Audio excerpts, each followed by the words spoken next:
بسم الله الرحمن الرحیم. اللهم صل علی محمد و علی آل محمد كما صليت علی ابراهیم و علی آل ابراهیم انك حمید مجید و بارک علی محمد و علی آل محمد كما بارکت علی ابراهیم و علی آل ابراهیم انك حمید مجید. عرض سلام دارم و ادب و احترام خدمت همه شما خوبان و سروران. امیدوارم هر کجا که هستید با درس‌های قرآن کریم هر لحظه زندگیتان زیباتر از لحظات گذشته آن سپری گردد.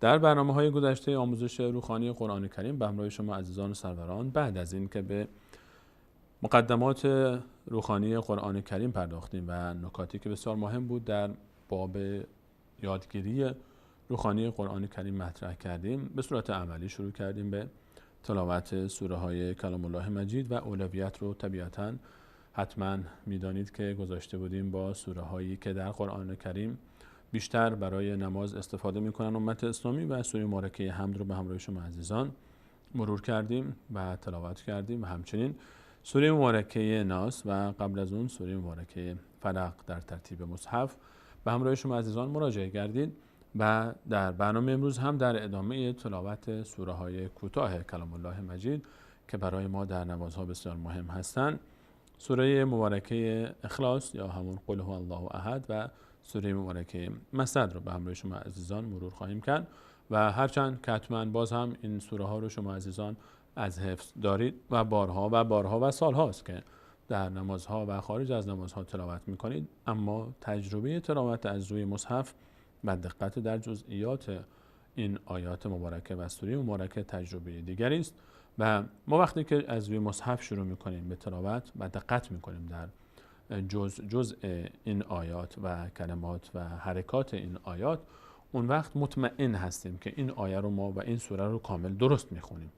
این فرق بین تلاوت از روی مصحف و با دقت و تلاوت از حفظ است. وقتی که من یک چیزی شنیدم و میخونم، همون چیزی رو که شنیدم فکر میکنم درست است.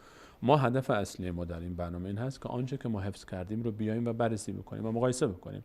الان بعد از این که ما یاد گرفتیم قواعد اولیه روحانی قرآن کریم رو، دیگه باید تلاوت‌های خودمون رو اصلاح بکنیم، علل خصوص تلاوت‌هایی که در نمازها برای ما بیشتر اهمیت داره و بیشتر تلاوت میشه و مطالعه میشه. ان شاءالله که این حکایت رو عزیزان در تمامی سوره های کلام الله مجید ادامه خواهند داد. سوره مبارکه قل هو الله احد از مهمترین سوره های قرآن کریم است که در روایات آمده است که تلاوت 3 بار این سوره معادل یک ختم قرآن کریم هست و این سوره بسیار عظیمی است. بعد از سوره مبارکه حمد مهمترین سوره کلام الله مجید است. سوره اخلاص یا همان سوره قل هو الله احد که سراسر توحید است. به تلاوت این سوره مبارکه و این سوره عظیم میپردازیم. تصویر این سوره رو به همراه شما عزیزان مشاهده میکنیم و میبینیم که سوره مبارکه اخلاص، این نام رو عزیزان یاد بگیرن خوب هست. سوره الاخلاص. اخلاص اصل نام این سوره اخلاص است. نام های دیگری هم داره، سوره توحید، سوره قل هو الله احد. بین ما معروف است به سوره قل هو الله احد، چرا که ابتدای آیه اول این سوره با این تعبیر هست.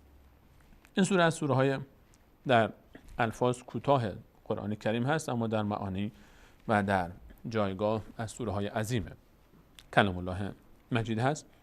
بسیار مهم این سوره از اونجایی که چند آیه بیشتر نیست، 4 آیه است و 2 خط هم نمیشه کامل، برای تعلیم کودکان بسیار مهم هست و به همین خاطر ما دقت بکنید عزیزان تا خوب این سوره رو یاد بگیریم که چگونه تلاوت میشه و این رو به دیگران بیاموزانیم، علل خصوص به فرزندانمون و عزیزانی که زیر دست ما هستن. در ابتدای هر تلاوت ما اعوذ بالله من الشیطان الرجیم را میخوانیم، چون الله تعالی فرمود فاذا قرأت القرآن فاستعذ بالله. هر وقت قرآن میخوانید به الله تعالی پناه ببرید. از آداب تلاوت است اعوذ بالله من الشیطان الرجیم. بسم الله الرحمن الرحیم در ابتدای سوره ها بسم الله الرحمن الرحیم گفته میشه، اما در ما بین سوره های بزرگ مخصوصا نیاز نیست که بسم الله الرحمن الرحیم گفته بشه در تلاوت. در ابتدای سوره گفته میشه، اما در وسط سوره نیاز نیست که بسم الله خوانده بشه، اما اعوذ بالله همیشه خوانده میشه. بسم الله الرحمن الرحیم. قل، قاف ضمه داره، این علامت ضمه است، روی هر حرفی قرار میگیره آن حرف صدای او میگیره.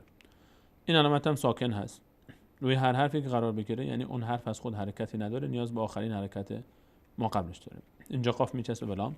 قل، هو و این علامت فتحه است. روی هر حرفی قرار بگیره صدای ا میگیره. و هو، قل هو و.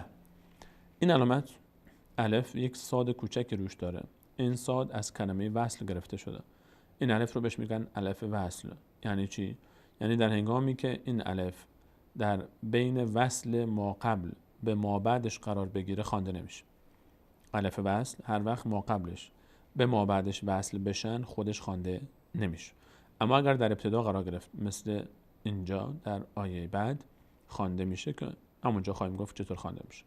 اینجا الف خوانده نمیشه. لام هم لام لفظ جلاله، این لام لفظ جلاله الله خوانده نمیشه. چرا؟ ما 4 حرف داریم در مصحف شریف که اگر هیچ علامتی و حرکتی بالا یا پایین آنها نبود اینها خوانده نمیشن. این 4 حرف عبارتن از واو، لام، الف و یا. واو، لام، الف و یا. اگر سر هم نوشته بشن میشه والی. کلمه والی رو اگر به خاطر بسپارید این 4 حرف رو راحت تر حفظ میکنید. واو، الف، لام، یا. اگر هیچ علامتی یا حرکتی بالا یا پایینشون نبود خوانده نمیشوند. اینجا لام از اون 4 حرف است و هیچ علامتی بالا و یا پایینش نیست، پس خوانده نمیشود. نوشته میشه، خوانده نمیشه. این لام علامت تشدید داره، یک فتحه داره و تشدید روی هر حرفی قرار گرفت آن حرف 2 بار خوانده میشه. چون در اصل 2 تا بوده، از یک حرف 2 تا داشتیم، یک لام فتحه دار که با فتحش اینجا هست و یک لام ساکنی که حذف شده به خاطر ساده تر نوشته شدن و برای اینکه ما یک نشانه‌ای داشته باشیم تا دلالت بر حذف آن علامت ساکن، آن حرف ساکن بکنه، تشدید گذاشتیم. قاعده خواندن تشدید خلاصه صحبت این است که تشدید یک بار با آخرین حرکت ما قبل خوانده میشه، یک بار با حرکت خودش هر چی که بود، فتحه، کسره و یا ضمه. الان تشدید نیاز داره با آخرین حرکت ما قبل. لام حرکت نداره، الف هم حرکتی نداره، واو فتحه داره، واو میچسبه به لام. هو ول. لفظ جلاله همیشه باید الف خوانده میشه، فتحه نوشته میشه اما الف خوانده میشه. هو الله. این لفظ الله رو ما بهش میگیم لفظ جلاله الله. لفظ جلاله الله وقتی که ما قبلش فتحه داشت و یا ضمه قبل از این لام، حرکت قبل از این لام مابین که تشدید داره، حالا احیانا این لام زیری حرکت میگیره یا بعضی وقتها حرف ما قبلش، این حرکت لفظ جلاله الله اگر ما قبلش فتحه بود و یا ضمه پر خوانده میشه، یعنی دهان به سمت بالا باز میشه. اما اگر ما قبلش کسره بود باریک خوانده میشه. الان اینجا ما قبلش فتحه هست. قل هو والله، یعنی چی؟ پر خوانده میشه، یعنی که دهان به سمت بالا باز میشه. قل هو الله. دقت کنید به من. اینجا الان من اگر بخوایم نشون بدیم که چگونه بخونید، قل هو الله، دهان به سمت بالا باز میشه. با این دوربین راحت‌تر متوجه میشین. قل هو الله، ببینید لفظ دهان من به سمت بالا باز میشه. قل هو الله، نمیگم هو الله. اگر گفتیم هو الله ما این لفظ جلاله رو باریک خوندیم و اینجا اشتباه میشه. اگر لله بود، مثلا لله با قبلش کسره است، اینجا لله باریک خونده میشه. اما اینجا قل هو الله به سمت بالا باز میشه دهان. قل هو الله، قل هو الله. این رو یعنی پر خواندن دهان به سمت بالا باز میشه، باریک خواندن به سمت پهلو باز میشه. برگردیم به تصویر. قل هو الله، قل هو الله، قل هو الله احد.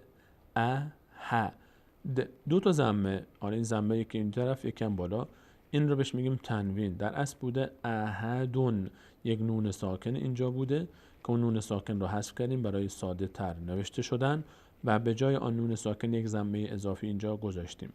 تنوین در اصل 2 تا، یک نون ساکن بوده و اون حرف با ضمه خودش، یک دال با ضمه داشتیم، یک نون ساکن احدون. اما یک نکته رو عزیزان مد نظرشون باشه، در آخر آیات همیشه وقتی که ما توقف میکنیم حرف آخر آیه همیشه ساکن خوانده میشه. الان چون آخر آیه است، اگر ما اینجا ایستادیم و توقف کردیم دیگه این دال حرکت تنوینش خوانده نمیشه احدون، قل هو الله احدون. اگر ادامه بدیم بعد میگم چی کار باید بکنیم، اما وقتی ایستادیم میگیم قل هو الله احد. این دال انگار که هیچ علامتی نداره و ساکن هست و علامت دال اینجا ساکن میشه. یک قاعده دیگه هم عزیزان بارها گفتیم، حروفی که ساکن خوانده میشن. اصل در خواندن ساکن اینه که حرکت نکنه. مثل همین آیه که ما قل در ابتدای آیه قل نمیگیم قل قل قل، اصلا لام حرکت نمیکنه قل. اما در بین حروف ساکن، حرفایی که ساکن هستن 5 حرفن که اینها وقتی که ساکن هم هستن مقداری در تلفظ اینها، ما در مخرج اینها هنگامی که تلفظ میکنیم اینها رو مقداری میلرزن. قاف، تا، با، جیم و دال اگر سر هم نوشته بشن میشه قطب جد. کلمه قطب جد رو بیاد داشته باشین. قاف، تا، با، جیم، دال 5 حرفن که اگر ساکن بودند در هنگام تلفظ این حروف، چه در آخر آیه باشن چه در مابین، چه ساکن بشن به خاطر توقف مثل اینجا در آخر آیه، چه ساکن باشن اصلا، مهم اینه که وقتی ساکن شدن در هنگام تلفظ اینا مقداری در مخرج اینها میلرزه صدا. اینجا الان ما در تصویر ببینیم دال اینجا وقتی که ما چون آخر آیه است اگر توقف کنیم ساکن میشه احد. نمیگیم احد احد احد، گفتیم ساکن اگر حرکت نباید بکن، اما میگیم مقداری میلرزونیم دالو. احد احد زیاد هم نشه که کسره حرکت کسره بگیره، نشه احد. بعضیا خیلی غلیظش میکنن صدای کسره میدن بهش باز انگار احد. نه احد احد. قل هو الله احد قل هو الله احد قل هو الله احد. این آیه اول. آیه دوم لفظ جلاله الله ابتداش الف آمده، الف وصل. الف وصل اینجا در ابتدا آمده، الف وصل ما اینجا در ابتدا داریم و چون در ابتدا آمده نیاز به چی داره؟ نیاز به حرکت داره. ما باید الف وصل اینجا بهش حرکت بدیم. ما بعد اینجا در لفظ جلاله به الف حرکت بدیم چون در ابتدا آمده، باید بخوانیم. چرا باید حرکت بدیم؟ چون لام بعدش که خوانده نمیشه. تشدید هم اینجا یک فتحه داره، تشدید یک بار با حرکت ما قبلش باید خوانده بشه، نیاز داره به حرکت ما قبل. ما الان دو حالت داریم، یا بعد کلا بریم از دال کمک بگیریم برای خواندن، یا الف رو یک حرکتی بدیم چون ابتدای است. الف وصل رو هر وقت در ابتدای آیه آمد، این رو بهش میگیم الف وصل. هر وقت در ابتدای آیه آمد نگاه میکنیم اگر بعدش حرف لام بود بهش حرکت فتحه میدیم، حرکت فتحه میدیم. اگر بعدش لام نبود به اولین حرکت ما بعدش نگاه میکنیم، کسره بود کسره میدیم، ضمه بود ضمه میدیم. اگه فتحه بود هم باز به الف وصل در حالتی که بعدش لام نباشه و حرکت ما بعدش فتحه باشه اون موقع باز بهش کسره میدیم، فتحه نمیدیم. فتحه وقتی فقط میگیره که بعدش لام باشه. اینجا فتحه میگیره. الله، چون فتحه هم میگیره لفظ جلاله پر خوانده میشه. الله الله. الف در هنگام وصل خوانده نمیشه، لام علامت نداره خوانده نمیشه، صاد تشدید داره یک بار با آخرین حرکت ما قبل خوانده میشه. ه میچسبه به صاد. الله صا مد. دال در هنگام توقف ساکن میشه. الله الصمد الله الصمد الله الصمد. اینجا دال قلقله هم میشه مقدار، یعنی میلرزه در مخرج. الله الصمد الله الصمد. اگر این دو آیه رو به هم بچسبانیم چه اتفاق میفته؟ احدون. خب ما الان اگر بخوایم بچسبونیم چیکار باید بکنیم؟ این الف وصل در هنگام وصل میفته، لام علامت نداره، تشدید نیاز به آخرین حرکت ما قبل داره. آخرین حرکت ما قبل چیه؟ اینجا ما یک نون ساکن داریم، تنوین احدونه. احدون یک نون خودش ساکنه، تشدید هم اینجا باز ساکنه. تشدید حرف اولش ساکن بوده، احدون هم یک نون داشته که ساکنه. دو تا ساکن پشت سر هم قرار میگیرن. چطور این رو بخونیم الان؟ وقتی هر جا شما دو تا ساکن دیدید، حرف قبلم ساکنه، حرف بعدم ساکنه یا تشدیده، دو تا یک تنوین و یک تشدید وقتی کنار هم قرار بگیرن پشت سر هم بیان، یا تنوین بیاد بعدش ساکن بیاد فرقی نمیکنه، یا تشدید بیاد قبلش ساکن باشه فرقی نمیکنه. مهم اینه که الان دو تا ساکن پشت سر هم قرار گرفتن. چطور این ساکن بعدی رو با ساکن قبلی بخونیم؟ این خودش نیاز به حرکت داره. وقتی دو تا ساکن جمع میشن با هم، یه قاعده کلی ما داریم، هر وقت در قرآن کریم شما دیدید دو تا ساکن پشت سر هم قرار گرفت، ساکن اولی رو حرکت کسره بهش میدیم. ساکن اولی رو حرکت کسره بهش میدیم. اینجا چی میشه؟ احدون بود، بهش یک حرکت کسره میدیم. اگر بخوایم دو آیه رو به هم وصل بکنیم، این حرکت احدون رو یک حرکت کسره بهش میدیم، میشه احدونه. احدونه.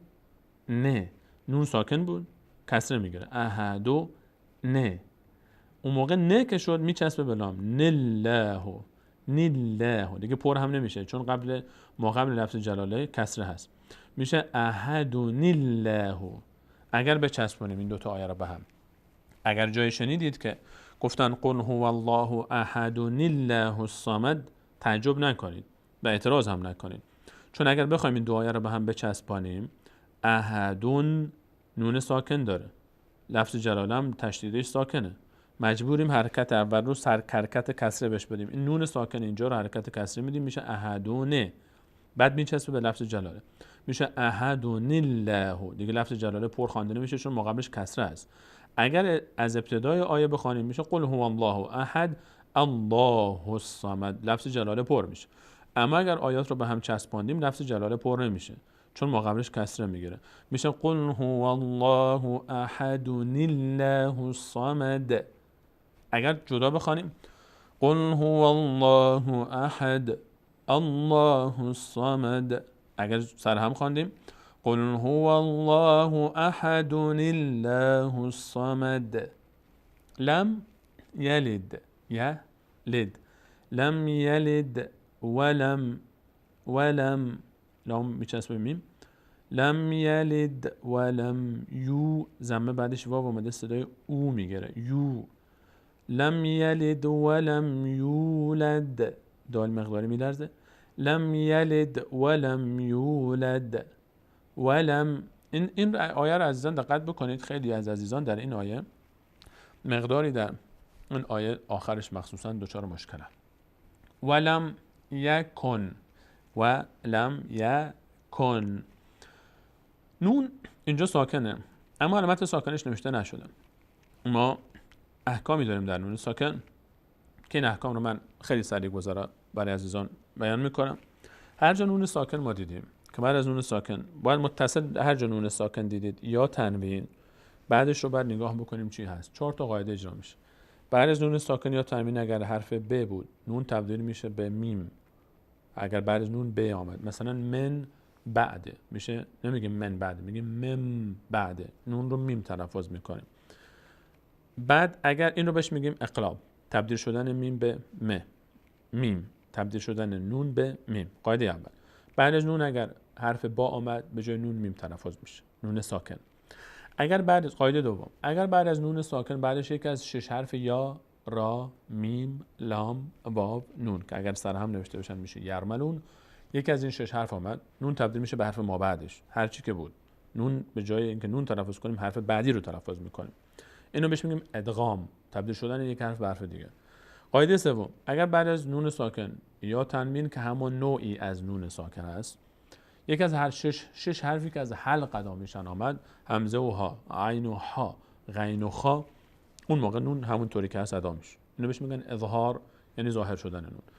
اگر نه بعد از نون میم بود، نه حروف یرملون و نه حروف حلقی بود، 3 قاعده اول اجرا نمیشه، قاعده چهارم اجرا میشه، بهش میگیم اخفا. نون مخفی میشه، در بینی از بینی ادا میشه، مثلا منکم یا من شره. اما اینجا نون ساکن داریم، در این تصویر با هم ببینیم. نون ساکن داریم، بعدش لام اومده. نون ساکن بعدش لام از حروف یرملونه، تبدیل میشه نون به حرف ما بعدش که لام هست. تشدید لام به این خاطره که نون شده لام. الان دیگه 2 تا لام داریم، به جای نون لام تلفظ میکنیم. به همین خاطر دیگه ما الان اینجا نون رو در نظر نمیگیریم، چون نون تبدیل شده به لام. کاف مستقیم میچسبه به لام، میشه لم یکل کل لا هو. هو ضمه بعدش واو کوچک اومده، این واو هم مثل همون واو بزرگ مشکلی نیست، هر دو تاشون یک تاثیر دارن، میشه لهو لهو ولم یکل له ولم یکل له ولم یکل له کو فو فو فاو ضمه بعدش واو کوفو کوفو ون. اینجا فو نمیشه، کفو ون نمیشه. چرا؟ چون واو خودش حرکت داره. کفو ون، واو چیز داره، واو اینجا چی داره؟ واو تنوین داره. این دو تا فتحه یعنی تنوین، تنوین ان. ون و یک فتحه داشته، واو با این فتحش. فتحه دوم یک نون ساکنی بوده که حذف شده. ون کفو ون، کفو ان نیست. خیلی جاها مشاهده میشه که عزیزان این قسمت رو اشتباه میخونن. خیلی از عزیزان در سوره مبارکه اخلاص، سوره قل هو الله احد، اینجا که میرسن کفو ان میخوانن، واو رو همزه تلفظ میکنن، کفو ان میگن، کفو ون. بعضی کف ان میخونن، بعضی کف ون میخونن، فعل رو ساکن میکنن.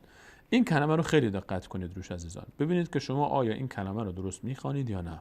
بعضی میگن ولم یکن له کف ون، فعل رو ساکن میخوانن، در حالی که فعل ضمه داره اینجا. کفو ون. بعضی میگن کف ون، بعضی میگن کفو ان، باز واو رو الهمزه میخوانن. اشتباهات فراوانی در این مشاهده میشه. حتما این رو عزیزان دقت کنید، چه خودتان، چه خانواده، چه فرزندان عزیزانتون رو بنشونید پیشتون، گوش کنید ازشون که این رو چطور میخونن. این خیلی مهمه که ما احیانا خدای نکرده 30 سال 20 سال طرف داره این سوره رو میخونه، هر 20 سال داره اشتباه میخونه. الان وقت اصلاحه، الان باید یاد گرفت. ولم یکل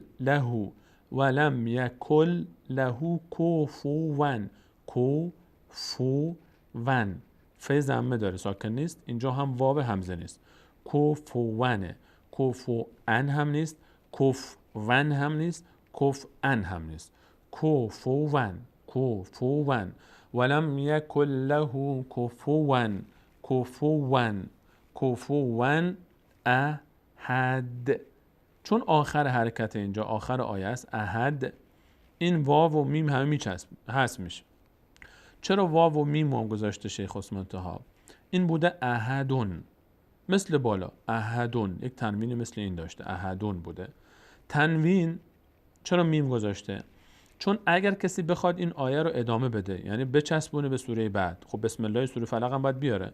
بسم الله در ابتدای سوره بعدی چی داره؟ ب داره. اگه قرار بشه آخر آیه قبل رو بچسبونیم به اینجا، یعنی بگم ولم یکن له کفوا احد بسم الله، اینطور بخونم ب اومده. بعد از تنوین اینجا چی آمده؟ ب آمده. و گفتیم هر وقت بعد از تنوین ب بیاد، اون نون اینجا دیگه کفو احدون بود، یک نون اینجا داشتیم احدون بود، نون وقتی که بعدش ب بیاد تبدیل میشه به میم، به جای میم تلفظ میشه. به همین خاطر این میمو اینجا گذاشته شیخ عثمان طه که اگر کسی خواست این آیه رو بچسبونه به سوره بعدی، باید اینجا دیگه احدم بسم الله بخونه، اینطور خونده میشه. یعنی اگر بخوایم اینو بچسبونیم به بسم الله سوره بعد، بگیم ولم یکن له کفوا احد بسم الله الرحمن الرحیم، این به این خاطر اینجا میم آمده، در اصلش احدون بوده. برگردیم به تصویر خودمون، الان اینجا احدون بود، در هنگام وقف کردن اصلا این نه واو نه میم هیچ کدومشون اینجا خوانده نمیشه، میشه احد. ولم یکن له کفوا احد، کفوان احد. تمام. کسی خواست این سوره رو بچسبانه به همراه بسم الله سوره فلق به سوره بعدی، اون موقع میشه احدم بسم الله، دیگه احدون خوانده نمیشه چون نون تبدیل میشه به میم. انشالله که عزیزان تمام نکات این سوره عظیم رو یاد گرفته باشن. یک بار دیگه من تاکید میکنم روی کلمه کفوان، این رو خیلی عزیزان دقت بکنید، حتما روش دقت بکنید و این رو با دقت یاد بگیرید که ان شاء الله اصلاح بشه اگر مشکلی وجود داره. یک بار دیگه این سوره رو از ابتدا با هم دیگه بخونیم تا کاملا بر عزیزان جا بیفته. بسم الله الرحمن الرحیم. قل هو الله احد الله الصمد. این وقتی است که این دوتا آیات رو جدا بخونیم. اما اگر خواستیم به هم بچسبونیم، قل هو الله احد الله الصمد، قل هو الله احد الله الصمد، این وقتی است که این دو تا به هم بچسب.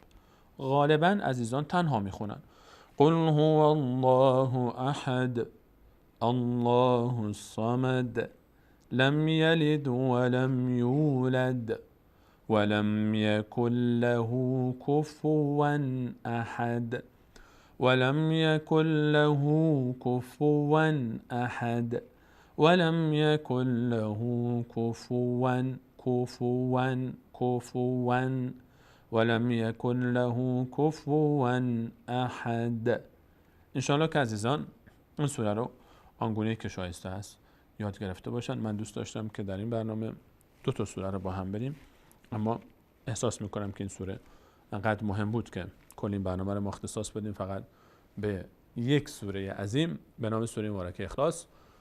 باز هم تاکید میکنم عزیزان این سوره رو جدی بگیرید، دقت کنید روی تعابیرش و کلماتش. خودتون ان شاء الله اگر درست میخوانید که الحمدلله، اگر جایی احساس کردید که دچار مشکل بودید اصلاح کنید، تمرین کنید. احیانا ما سوره هایی رو که حفظ هستیم و اشتباه حفظ کردیم، خیلی از عزیزان چون شنیدن از همون ابتدا قبل از اینکه روحانی یاد بگیره شنیده بوده سوره رو حفظ کرده و به حفظ خودش الان داره اعتماد میکنه. شما نگید که من قرآن میخونم از اول تا آخر بلدم. حتی عزیزانی که قرآن روحانی میخوانند هم از ابتدا تا انتها خواندن قرآن رو کامل بلد هستن، باز هم در این سوره ها میبینیم که اشتباه میکنن. چرا؟ چون این رو در بچگی حفظ کرده بوده. وقتی که میرسه به این سوره هم همون رو که در ذهنش حفظ کرده همون رو میخونه و رد میشه. همه عزیزان بشینیم و این سوره رو و درس هایی که ما در این برنامه ها داریم، سوره های آخر قرآن، سوره های کوچکی که در نمازها خونده میشه، خیلی مهم هست. اینها رو به دقت گوش کنید عزیزان. اگر مشکلی هست اصلاح کنید و از دوربری هامون هم گوش بکنیم و اصلاح بکنیم. سوره مبارکه اخلاص سوره کوتاهی است در لحاظ تعابیر و الفاظش، اما سوره عظیمی است در اجرش و پاداشش و پیشگاه الله متعال سوره بسیار عظیمی است که اجر و پاداش عظیمی داره و میطلبه که ما در این سوره دقت بیشتری بکنیم. اگر احساس کردید جایی رو اشتباه حفظ کردید و سال‌هاست دارید میخونید، با تکرار میشه اصلاحش کرد. اونو فقط با تکرار هی تکرار کنید. مثلا ولم یکن له کفوا احد، ولم یکن له کفوا مثلا این کلمه رو اشتباه میخونید، هی تکرار 20 بار 30 بار 40 بار 100 بار تا کم کم این زبان شما، حافظه حرکتی شما که اشتباه حفظ کرده بود اصلاح بشه. بعد خود به خود دیگه نیاز به فکرم نیست، اصلاح میشه. بعد از اون به راحتی میتونید که بخونید. در برنامه‌های بعد همچنان منتظر شما عزیزان خواهیم بود با درس‌های دیگری از سوره‌های پایانی کلام الله مجید که سوره مسد خواهد بود و اگر فرصت شد سوره اذا جاء نصر الله و الفتح رو هم به همراه شما عزیزان، سوره نصر رو هم خواهیم داشت. حتما بیننده برنامه‌های پیش رو باشید، چون بسیار مهمه تطبیق آنچه که ما در درس‌های ابتدایی یاد گرفتیم رو باید به صورت عملی در این سوره‌ها اجرا بکنیم و حتی سوره‌هایی که ما ان شاءالله صفحاتی که از ابتدای سوره مبارکه بقره هم شروع خواهیم کرد تا بتونیم که بیاری الله متعال در پایان این مسیر هر جایی از کلام الله مجید رو به راحتی بخوانیم، یاد بگیریم و به دیگران هم یاد بدیم تا صدقه جاریه باشه برای ما و شما بعد از وفاتمون در آن دنیا. تا برنامه بعد، الله یار و نگهدارش.